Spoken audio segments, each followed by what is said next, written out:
I think as a company, one of the biggest things that it impacted is that we are now actually virtual first, or we're embarking on being a virtual first company. So, as you know, Dropbox is definitely a collaborative tool. You can work with multiple people across the world from a digital platform. And we always felt like being remote or having a distributed workforce was a direction we wanted to go in.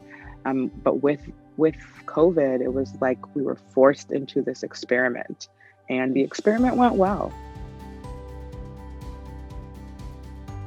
It kind of actually worked to our advantage. I think we had already identified that we wanted to focus more on increasing awareness, building our brand, more storytelling versus, driving application. So it was more important to us to make sure we were telling relevant stories.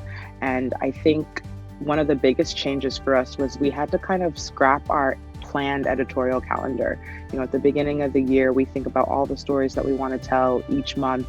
And now it was like, it's not about what we were planning to tell, it's about what our audiences want to hear. When you're talking about employer brand, if you go to any company's career site, you're going to see pictures of the office, pictures of the physical space. And how do you talk about what it's like to work at a company without simply relying on, all of the physical bells and whistles? I think also the idea of values comes into play so much more now because, again, we don't have the physical offices. Are you leading with your values? Are you walking the walk of your values? The values that you use to attract your talent, the values that you talk about all the time, people are going to be seeing if you are living up to those values. LinkedIn is a huge source of support for us. I think one of the biggest things that LinkedIn helps us do is, first of all, measure our efforts, especially as we transition to virtual first. How do we showcase our jobs in a way that we can attract talent across the country? Also, just making sure we're continuing to hone in on sentiment, especially after we had to switch our storytelling. We knew that adapting to the market was the right move, but just being able to work with our LinkedIn reps and see that we are going in the right direction was very, very validating.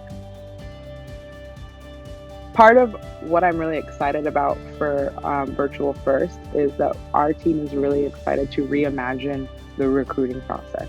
Like, take away everything you knew about what you're supposed to do to find talent, to look at talent, to interview talent, to assess talent. Let's rethink it. Focusing on making sure employees feel heard, making sure that you're actively building that sense of community, and just putting more effort and attention on it than ever before, especially now that we're all leaning into being virtual. I mean, our company is committed to it, but we don't know when we'll all be together again physically, and so not neglecting culture and values in 2021, because it's always something that's important, but I think it's something to lean into even more so now.